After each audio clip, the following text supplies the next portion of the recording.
Como cristianos, en este país acostumbramos a decir este día,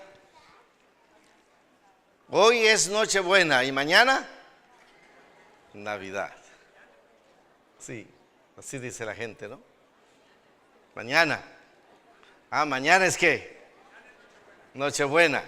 Y al otro día, dice la gente, Navidad. Gracias. Queremos dar un saludo a los que nos ven por televisión, a nuestros hermanos que están conectados en la web. Hermanos queridos, todos ustedes, siéntanse hoy felices, porque este es un día muy especial, es un sábado. Venimos a adorar a nuestro Dios, pero es muy lindo este sábado mirar a tantas familias reunidas. Estaba mirando cómo van llegando las familias. Los que somos abuelos, contentos por tener con nosotros a quienes, a nuestros nietos, que algunas veces no hemos visto por varios días. ¿Cuántas familias están contentas esta mañana, hermanos, porque están juntos? Gloria al Señor. También un saludo para nuestros hermanos jubilados que nos ven en casa, los que están en el hospital. Muchas gracias, hermano Ney, por esa oración. Viera cómo fortaleció mi fe, lo aprecio. Sé que donde usted irá como misionero, su Espíritu Santo va a estar con usted y con su familia, para que sean allá una bendición. Estimados hermanos, el asunto de la Navidad es un tema para muchos cristianos polémico. Es cierto que Jesús no nació el 25 de diciembre. La fecha es solamente una coincidencia pagana que los cristianos hicieron en el siglo IV de nuestra era para enfatizar la adoración del sol de justicia de Malaquías capítulo 4 versículo 2 en lugar del dios sol que adoraban los romanos. Eso es cierto. También es cierto que hubo una larga lucha al respecto desde el surgimiento de la Reforma Protestante. Por 100 años no se celebró la Navidad en muchos países de Europa. Se dice que hubo un 25 de diciembre que fue día laboral, que ni siquiera las personas se recogieron para celebrar ese día. Hoy la cristiandad celebra esta fecha de mañana como 25, en el que la gente recuerda y conmemora el nacimiento de Jesús. Los ortodoxos conmemoran el 6 de enero. Y en México celebramos las dos fechas, ¿verdad? Como Navidad. En el caso de México, los italianos trajeron los portalitos y los nacimientos de Belén. Los anglosajones se dice que trajeron el árbol de Navidad, que también tiene raíces paganas. Pero ¿a qué niño le viene esto a la mente cuando ve que se ponen las luces en su hogar? Ninguno. Ni nosotros debiéramos pensar en eso. Porque esta época, estimados hermanos, nos recuerda la primera venida de Jesús a esta tierra. Y en nuestro país nos reúne como familias. Los cantos, los villancicos, todo esto nos recuerda.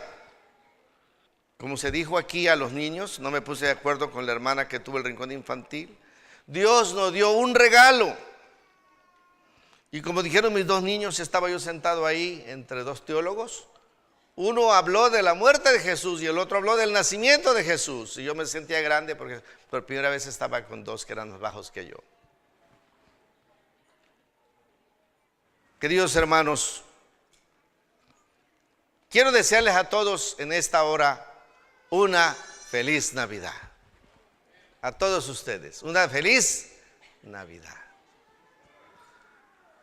Pero también quiero invitarles a abrir la palabra de Dios. Por favor, tomen sus Biblias o sus dispositivos, no importa, lo importante es que leamos la palabra de Dios. En Mateo capítulo 1, versículos 18 al 23 que se nos leyó.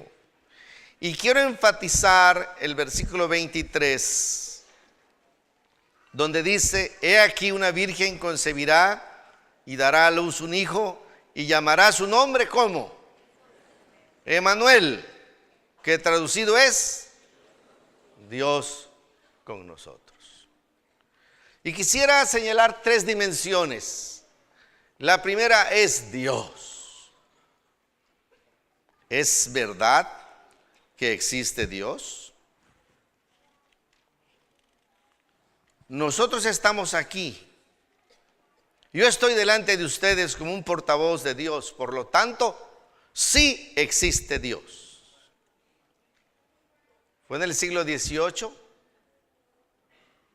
cuando los hombres de ciencia trataron de borrar el nombre de Dios de la mente de los habitantes de este planeta, cuando descubrieron que a través del empirismo y el método científico no podían comprobar que Dios existía. Tampoco a través de la lógica y la razón. Y comenzaron a decir entonces que Dios no existe. El siglo pasado, un famoso pensador, Nelson Glueck, dijo que Dios era un invento del ser humano cuando no podía explicar qué era el rayo o qué era el trueno. Segismundo Freud dijo que Dios era un Superman idealizado de la humanidad. Y el filósofo francés Nietzsche dijo al final: después de todo, Dios ha muerto. Pero estimados,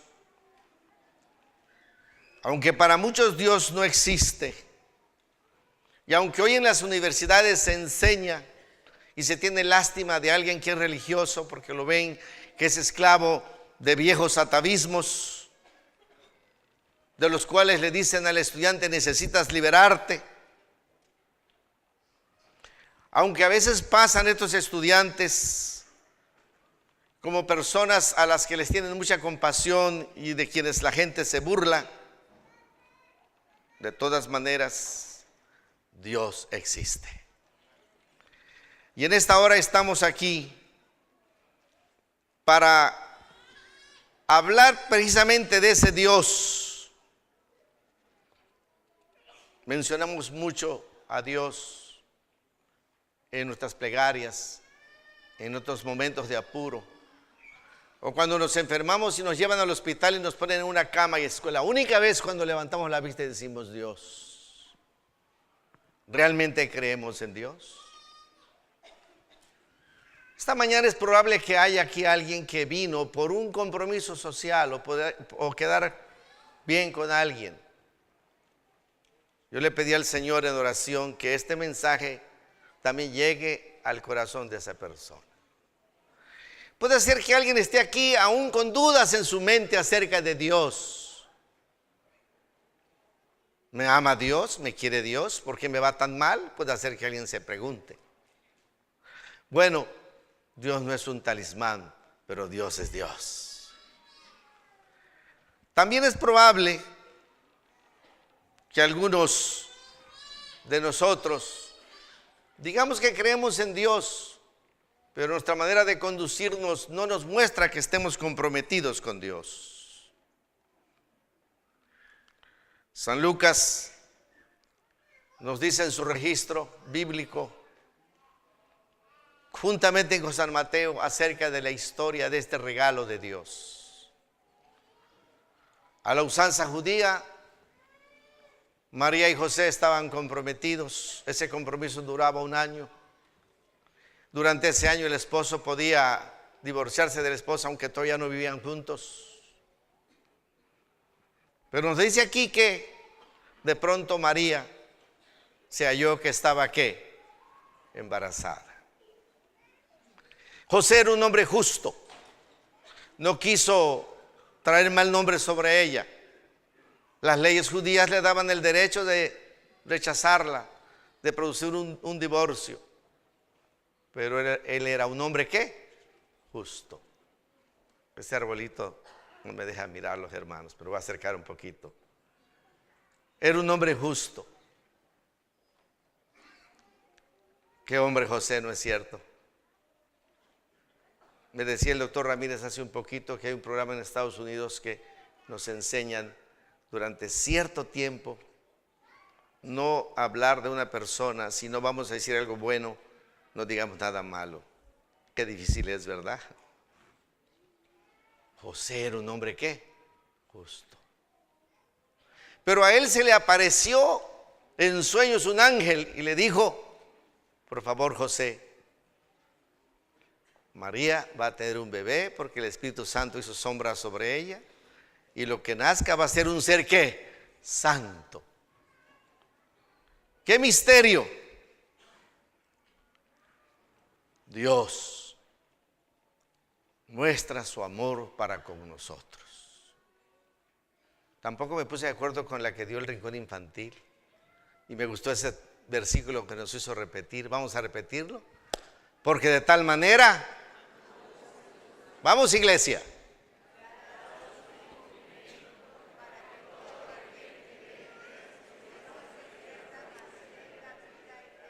Amén.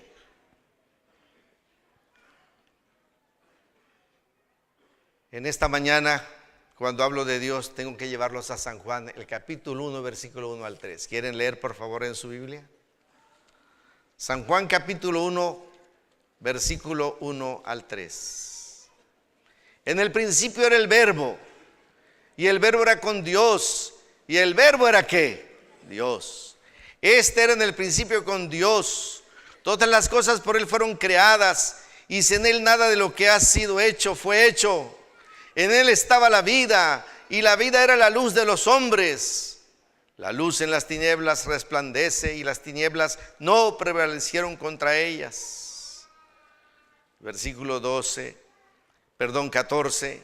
Y aquí el Verbo fue hecho carne, y habitó entre nosotros, y vimos su gloria, gloria como del unigénito del Padre, lleno de gracia, ¿y de qué? Y de verdad.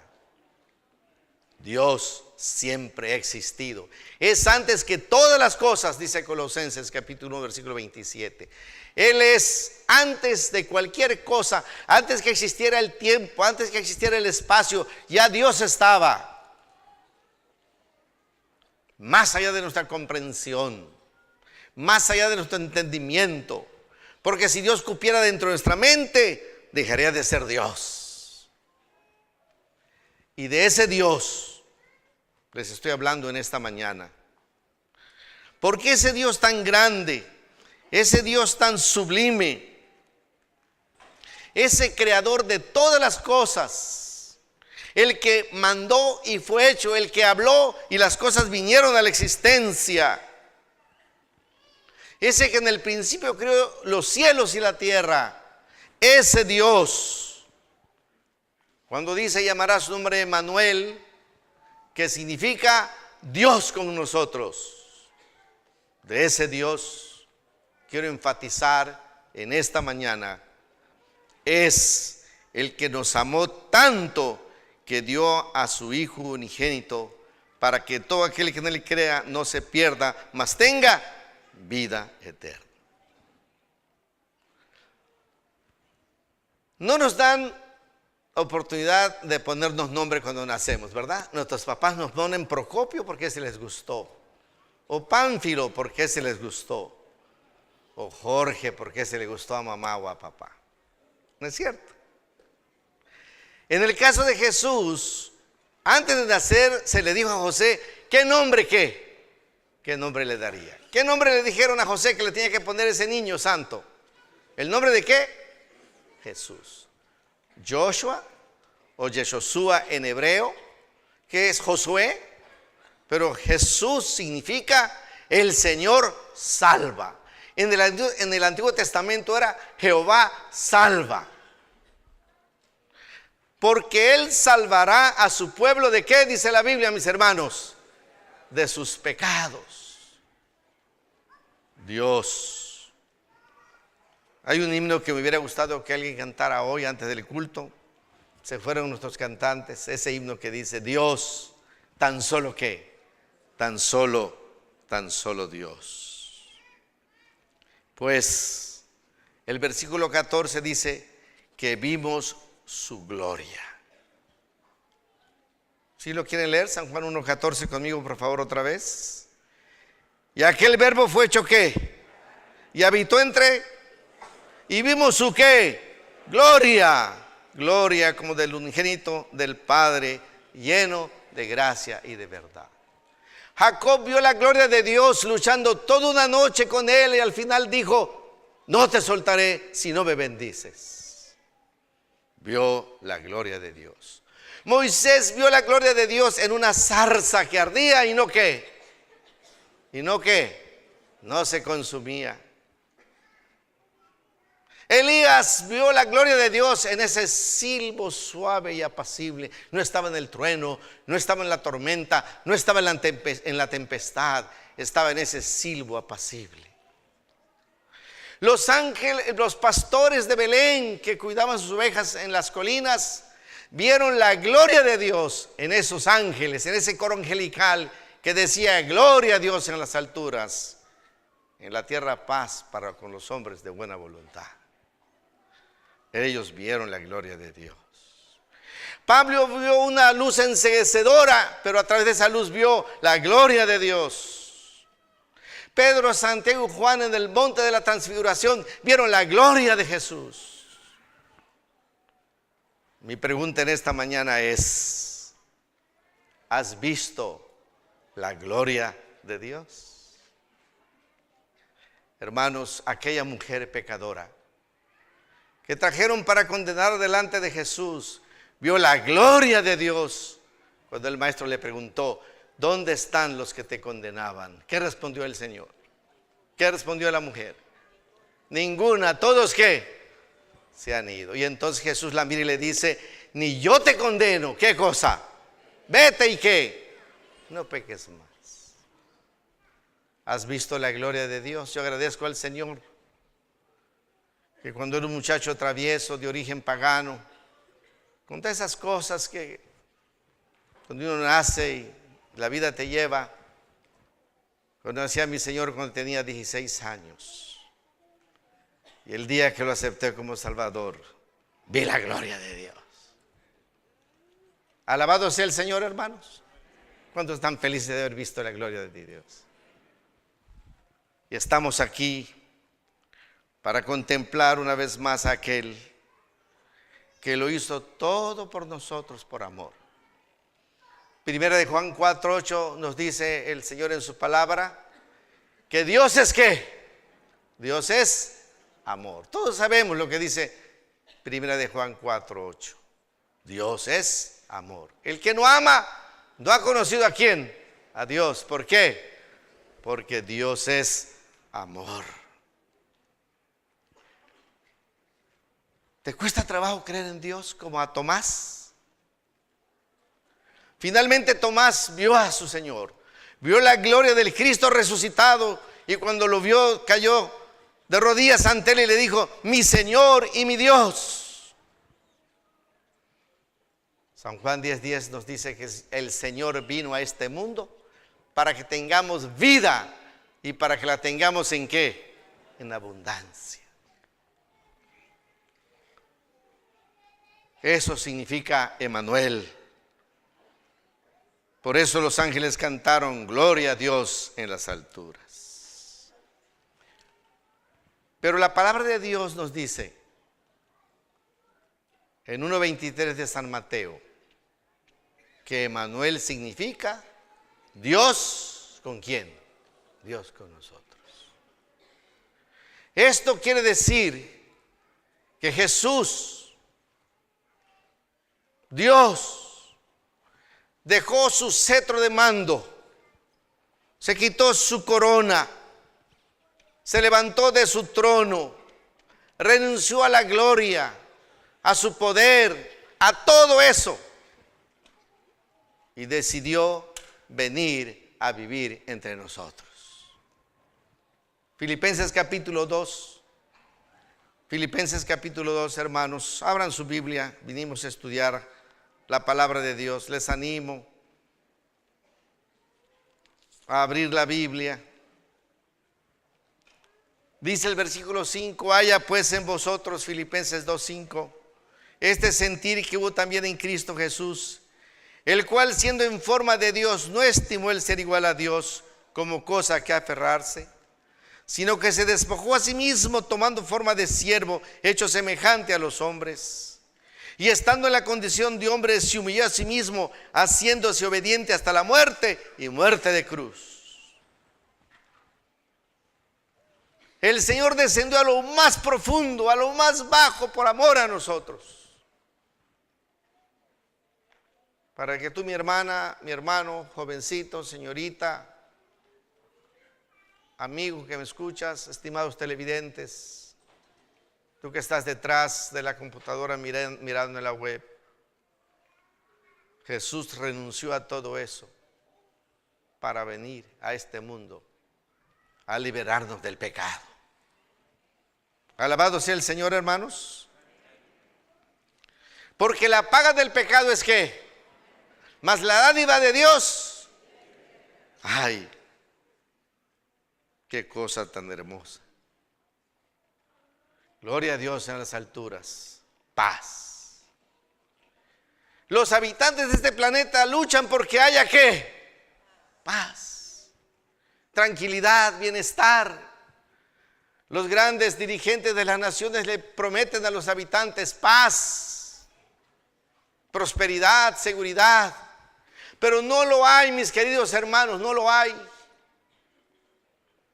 Hay hogares, hay casas donde uno se acerca y tiene unos tremendos candados y 2 perros de esos bravos. La gente lo hace porque tienen miedo, tienen temor. No hay seguridad.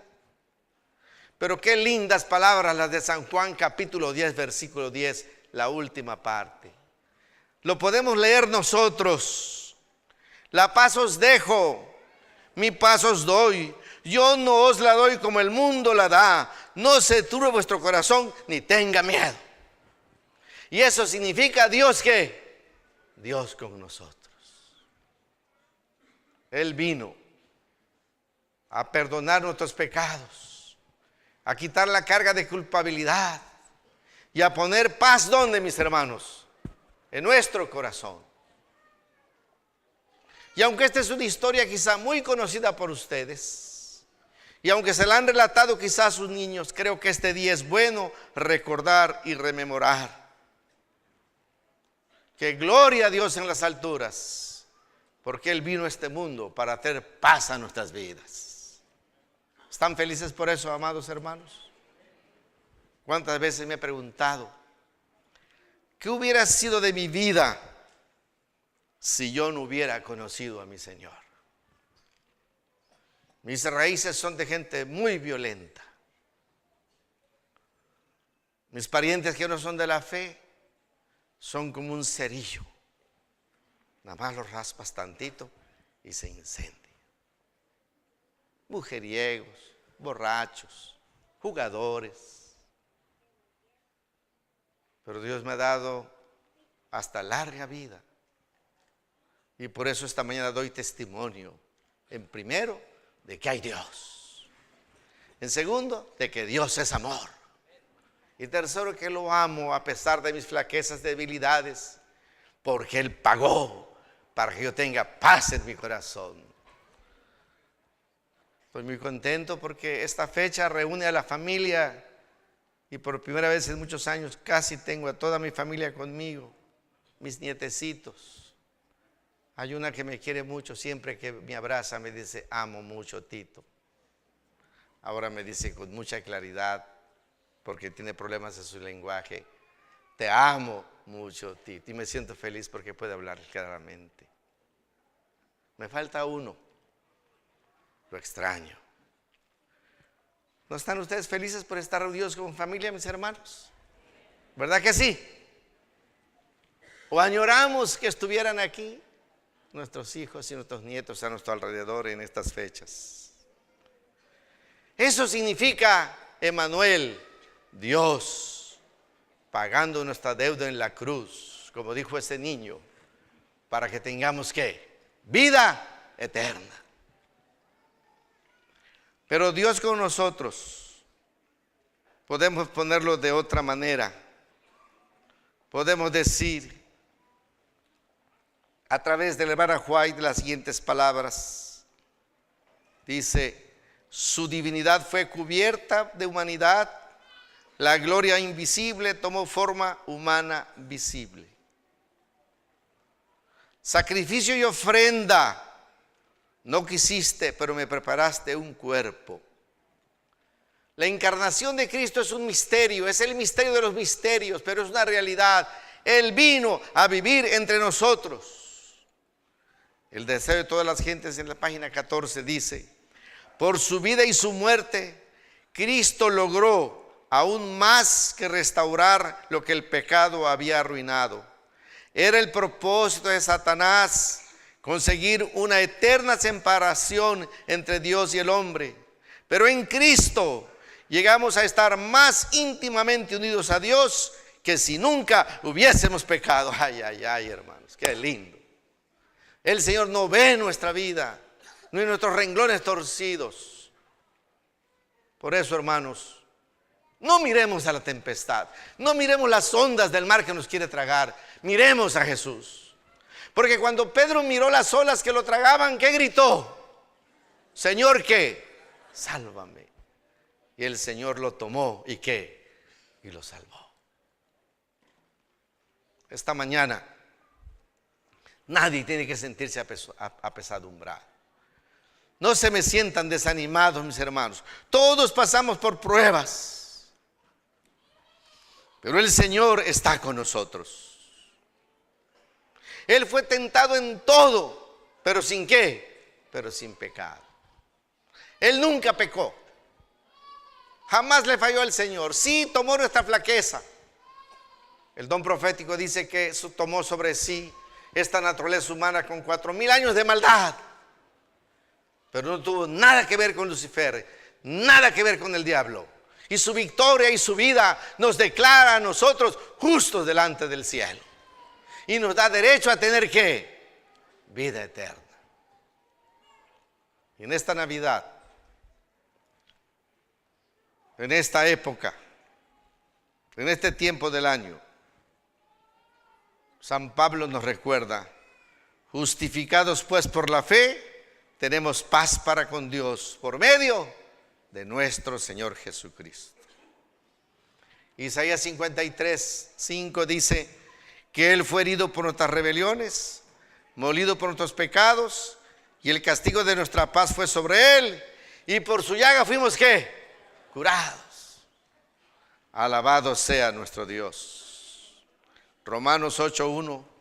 Ahora pues ninguna condenación hay para los que están en Cristo Jesús, los que no andan conforme a la carne, sino conforme ¿qué? Al Espíritu.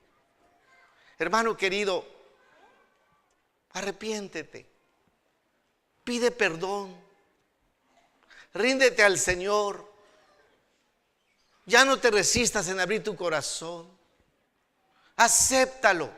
Desde este lugar, en nombre del Espíritu Santo y del amor de Dios, yo te invito, te ruego, te suplico, te sugiero, ríndete al Señor. Como San Pablo, que iba montado en su corcel, y iba en ese corcel montado, era Saulo de Tarso. Cayó de su caballo. A muchos nos hace falta bajarnos del caballo, hermanos, y caer de rodillas ante el Señor y decirle: Señor, ¿qué quieres que yo haga? Y en estos días, antes que el año termine, les animo, les invito para que nos refugiemos en nuestro Señor Jesucristo. El que nos dice en su palabra, de acuerdo a 1 Corintios 5:17, si alguno está en Cristo, ¿qué dice el apóstol San Pablo? ¿Nueva qué? Nueva criatura es. ¿Será que no nos puede cambiar Dios? ¿Puede o no puede? Si pudo encarnarse para venir a vivir aquí con nosotros, para que miráramos su gloria velada por nuestra humanidad. Si Dios tuvo ese poder, tiene el poder también de cambiarnos y de regenerarnos. ¿Por qué? Porque para lo que el hombre es imposible, para Dios es ¿qué, mis hermanos? Para Dios es ¿qué? Posible. Todo está en que nos rindamos y tengamos fe. Porque sin fe, ¿qué? Es imposible agradar a Dios. Dios con nosotros, escribirlo también de otra manera. Podemos escribir con nosotros Dios. Con nosotros Dios, que significa, mis estimados hermanos, no solamente que Él vino a pagar nuestra deuda, significa que Él simpatiza con nosotros. Dice San Juan 1:9 al 11, que Jesús vino como la luz. Las tinieblas no tienen potestad sobre Él. No solamente vino para darnos paz, sino para iluminar la senda de nuestra vida. Las tinieblas no prevalecieron. Cuando Cristo está en nuestro corazón y entra en nuestra alma, las tinieblas se disipan porque Él es luz. Por eso Él clamó: yo soy la luz del mundo. Si tenemos hambre, Él es el que tiene el pan que nos puede dar vida. Y si tenemos sed, Él es el agua que puede calmar nuestra sed. Y como dijo la samaritana: si tú tienes de esa agua de vida, dámela para que ya no venga yo más a buscar al pozo.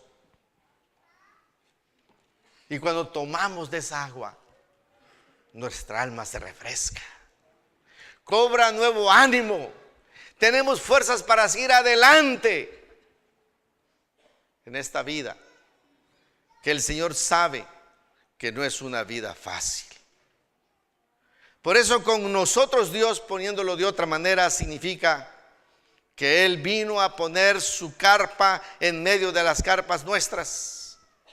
Por eso se vistió de nuestra humanidad.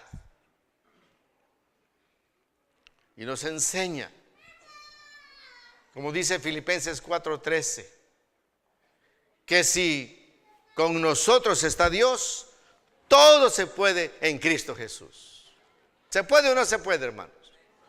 Filipenses 4:13. Vamos a decirlo: todo lo puedo en Cristo. No desayunaron, mis hermanos. A ver, más fuerte. Qué bonito se oye la iglesia cuando alaba el nombre de Dios. Hay cosas en las que a veces, hermanos, nos sentimos impotentes, como que no podemos. Pero quiero recordarles en este momento que el Salmo 91 nos dice que Él es nuestro abrigo, que Él es nuestra sombra, que Él es nuestra fortaleza, que Él es nuestra esperanza, que Él es nuestra confianza, y que debajo de sus alas estamos seguros. Es cierto, mis hermanos, mis amigos, los que me oyen más allá de este lugar, es cierto que la vida cristiana, o que en la vida cristiana no todo es dulzura. Sobre todo cuando nos dan un sobre y nos dicen: usted tiene cáncer. O cuando se rompe tu matrimonio. O como cuando alguien te traiciona. O cuando te sientes no querido. O cuando a veces nuestros padres nos comparan: este sí tiene cabeza para la universidad, tú eres un bueno para nada. Pues es que no todos tenemos que ir a la universidad, mis amados hermanos. ¿Qué haríamos si no hubiera peluqueros, si no hubiera modistas, si no hubiera fontaneros? Yo no sé por qué la gente piensa que todos sus hijos y sus hijas tienen que ir a la universidad. Y esa comparación afecta a sus vidas, afecta a sus almas, afecta a su ser. se crían en la vida desvalorados y a veces hasta enojados contra la vida. Nosotros mismos, como padres, a veces somos culpables de eso. Pero la vida, por eso digo que no todo es dulzura. Pero quiero que sepas en esta hora, mi hermano, estimado oyente, que Jesús simpatiza con nuestro sufrimiento. No todo es dulzura, tenemos quebrantos de corazón, nos sentimos solos, muchas veces nos sentimos abandonados y despreciados, desafortunados. A veces nos preguntamos, ¿por qué a mí que me porto bien me va mal y a este otro sinvergüenza le va bien y en todo prospera? Sí nos hacemos muchas veces esas preguntas, seamos honestos. Hoy estamos hablando en familia, teniendo a Jesús delante de nosotros.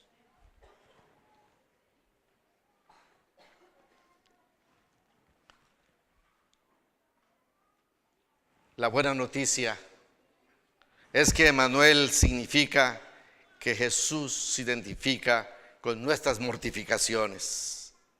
Y nunca debemos olvidar, hermana, si perdiste a tu esposo y estás viuda, y hermano, si perdiste a tu esposa y estás viudo, recuerda que el Señor está a tu lado. Quiero que abran su Biblia en Isaías capítulo 43. Me interesa mucho que lean este pasaje bíblico. Isaías capítulo 43, versículo 1. Porque para su servidor, este pasaje bíblico, hermanos queridos, muchas veces me ha sacado de apuros. Cuando vas a la tienda con uno más alto que tú y el dependiente te va a atender, no te dice a ti el chaparrito buenos días o en qué le puedo servir. No, al alto le dice, Señor, ¿en qué le puedo servir? Y después te voltea a ver a ti. Así es la vida. Ese es un ejemplo pequeño que les doy. Hay otros ejemplos. Pero Isaías 43, 1 dice, ahora así dice Jehová, creador tuyo, oh Jacob, y formador tuyo, oh Israel. Dios es nuestro creador. Dios es nuestro formador. No temas. ¿Por qué, mis hermanos?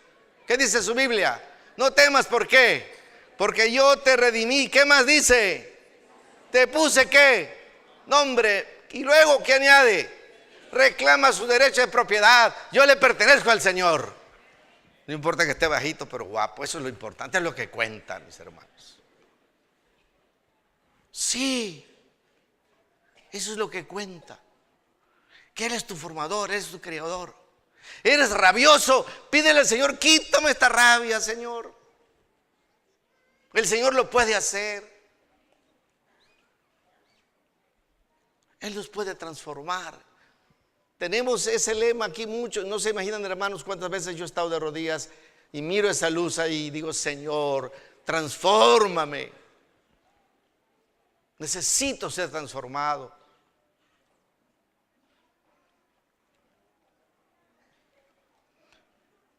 Pero lean el versículo 2 de Isaías 43, hermanos. Vean lo que dice. Cuando pases por las aguas, ¿qué dice? Y por los ríos. Cuando pases por el fuego, ¿ni qué? Todo lo puedo en Cristo que me fortalece. Eso significa Dios. Con nosotros Dios. Pero hay más. El 41:10 me lo enseñaron cuando era un adolescente que entré a la iglesia con muchos grillos en la cabeza. Porque yo, Jehová, soy tu Dios, quien te sostiene de tu mano derecha y te dice, no temas, yo te ayudo. El 10, no temas, ¿por qué? Porque yo estoy contigo. Isaías 41:10, no temas porque yo estoy contigo. No desmayes porque yo soy tu Dios que te esfuerzo. Siempre te ayudaré, siempre te sustentaré con la diestra de mi justicia. ¿Te sientes solo? Jesús estuvo solo cuando lo abandonaron. Lloras por los que despides en este planeta. Jesús lloró junto a la tumba de Lázaro. Te has traicionado, pues a Jesús lo traicionaron por su íntimo amigo y lo vendió por el precio de un esclavo. No hay ninguna situación en la cual el Señor no se compadezca de ti. Y en esta hora, yo quiero invitarles, hermanos, a que como los Reyes Magos vengamos ante el Señor y le rindamos el oro de nuestra vida, la mirra de nuestra existencia, el incienso de nuestras plegarias y oraciones de un Dios que nos ama.